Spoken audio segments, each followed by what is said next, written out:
Welcome back. ಅಫ್ಘಾನಿಸ್ತಾನದ Kabul airport ಬಳಿ ಉಗ್ರರು ಸರಣಿ ಆತ್ಮಾಹುತಿ ಬಾಂಬ್ ದಾಳಿ ನಡೆಸಿದ್ದಾರೆ. ಬಾಂಬ್ ದಾಳಿಯಲ್ಲಿ 18ಕ್ಕೂ ಹೆಚ್ಚು ಜನ ಸಾವನ್ನಪ್ಪಿದ್ರೆ ಅಮೆರಿಕ, ಬ್ರಿಟನ್ ಸೈನಿಕರು ಸೇರಿದಂತೆ ನೂರಾರು ಜನರಿಗೆ ಗಂಭೀರ ಗಾಯ ಆಗಿದೆ. ಸ್ಥಳೀಯ ಆಸ್ಪತ್ರೆಗಳಲ್ಲಿ ವೈದ್ಯರು, ನರ್ಸ್ಗಳ ಕೊರತೆ ಇದ್ದು ಚಿಕಿತ್ಸೆಗೂ ಕೂಡ ಪರದಾಡುತ್ತಿದ್ದಾರೆ.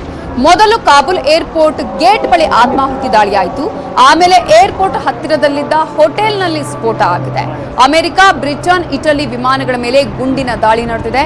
ಬಾಂಬ್ ಸ್ಫೋಟದಲ್ಲಿ ಸೈನಿಕರಿಗೂ ಗಾಯ ಆಗಿದ್ದು ಆತ್ಮಾಹುತಿ ದಾಳಿ ಆಗಿದ್ದನ್ನ ಅಮೆರಿಕ ಸೇನೆ ಖಚಿತಪಡಿಸಿದೆ. ಆತ್ಮಾಹುತಿ ಬಾಂಬ್ ದಾಳಿಯಿಂದ ಐಸಿಸ್ ಉಗ್ರರ ಕೈವಾಡ ಇದೆ ಅಂತ ಹೇಳಲಾಗ್ತಿದ್ದು, ಬಾಂಬ್ ದಾಳಿ ಬಗ್ಗೆ ಹಲವು ರಾಷ್ಟ್ರಗಳು ಮೊದಲೇ ಎಚ್ಚರಿಕೆಯನ್ನ ಕೊಟ್ಟಿದ್ವು.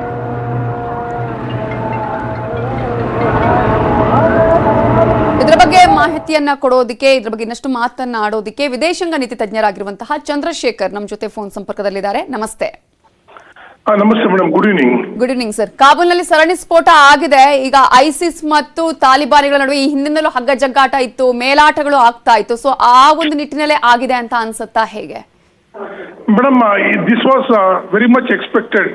ಕಾರಣ ಏನಂತ ಹೇಳಿದ್ರೆ, ಈಗಾಗ್ಲೇ ಅಮೆರಿಕದ CIA ಮತ್ತೆ ಬ್ರಿಟಿಷ್ M16 ಅವರೆಲ್ಲರೂ ಕೂಡ ಈ ತರ ಒಂದು ಬ್ಲಾಸ್ಟ್ ಆಗ್ಬೋದು ಅಂತ ಹೇಳ್ಬಿಟ್ಟು ಎಚ್ಚರಿಕೆ ಕೊಟ್ಟಿದ್ರು. ಬಟ್ ಆದ್ರೆ ಅಫ್ಘಾನಿಸ್ತಾನ್ ಕಾಬೂಲ್ನಲ್ಲಿ ನಡೆದಿರ್ತಕ್ಕಂತ ಈ ಒಂದು ಕಂಪ್ಲೀಟ್ ಏನು ಈ ಒಂದು ಪ್ಯಾನಿಕ್ ಇದೆ, ಮತ್ತೆ ಜನರು ಅಲ್ಲಿ ಓಡಾಡ್ತಿದ್ದಾರೆ. ಯಾರು ಸಿವಿಲಿಯನ್ ಜನರು ಅಥವಾ ಯಾರು ಟೆರರಿಸ್ಟ್ ಅಂತ ಗೊತ್ತೇ ಆಗ್ತಿಲ್ಲ. ಯಾಕೆ ಅಂತ ಹೇಳಿದ್ರೆ, ತಾಲಿಬಾನ್ ಅಂತ ಹೇಳಿದ್ರೇನೆ it's a combination of ISIS, al Qaeda, al Badr, Jamaat ud Dawa ಅಥವಾ ಲಷ್ಕರ್ ಇ ತೊಯ್ಬಾ, ಈ ಎಲ್ಲ ಟೆರರಿಸ್ಟ್ ಆರ್ಗನೈಸೇಷನ್ಸ್. ಈ ತರ incidents it is very much expected because of decision of ಅಮೆರಿಕದ ಒಂದು ಫೇಲ್ಯೂರು. ಇಲ್ಲಿ ಇಡೀ ಸಾರ್ವಜನಿಕರು, ಮಾಮೂಲಿ ಮನುಷ್ಯರು ಏನಿದ್ದಾರೆ ಅಫ್ಘಾನಿಸ್ತಾನ್ ಕಾಬೂಲ್ನಲ್ಲಿ, ಅವರೆಲ್ಲರೂ ಕೂಡ ಸಫರ್ ಆಗ್ತಿದ್ದಾರೆ ಮೇಡಮ್. ಸರ್, ಈಗ ಬೇರೆ ಬೇರೆ ರೀತಿಯಲ್ಲಿ ವಿಶ್ಲೇಷಣೆ ಮಾಡಲಾಗ್ತದೆ. ಒಂದ್ ಕಡೆ ಈಗ ಐಸಿಸ್ ವಿಚಾರ ಆಗಿರ್ಬೋದು, ಇನ್ನೊಂದು ಕಡೆ ಈಗ ಅಲ್ಲಿನ ಅಫ್ಘಾನಿಸ್ತಾನದ ಜನರೇ ಈಗ ಅಲ್ಲಿನ ದೇಶ ಬಿಟ್ಟು ಹೋಗೋದಕ್ಕೆ, ಬೇರೆ ಬೇರೆ ದೇಶಗಳ ಜನರು, ಸೈನಿಕರು ದೇಶ ಬಿಟ್ಟು ಹೋಗೋದಕ್ಕೆ ಏರ್ಪೋರ್ಟ್ ನಲ್ಲಿ ಇದ್ದಾರೆ. ಸೊ ಅದನ್ನ ತಡೆಯುವಂತಹ ಪ್ರಯತ್ನ ತಾಲಿಬಾನಿಗಳಿಂದ ಅಂತ ಹೇಳಿ ಯಾವ ರೀತಿಯಾಗಿ ವಿಶ್ಲೇಷಣೆ ಮಾಡ್ತೀರಾ ಸರ್? ಮೇಡಮ್, ಇಲ್ಲ, ಅಲ್ಲಿ ಯಾವುದೇ ಒಬ್ಬ ಮನುಷ್ಯನಾಗಿ ಬದುಕೋದಿಕ್ಕೆ ಆ ಅಫ್ಘಾನಿಸ್ತಾನಿನ ತಾಲಿಬಾನ್ ಅಲ್ಲಿ ಸಾಧ್ಯ ಇಲ್ವೇ ಇಲ್ಲ. ಒಂದು.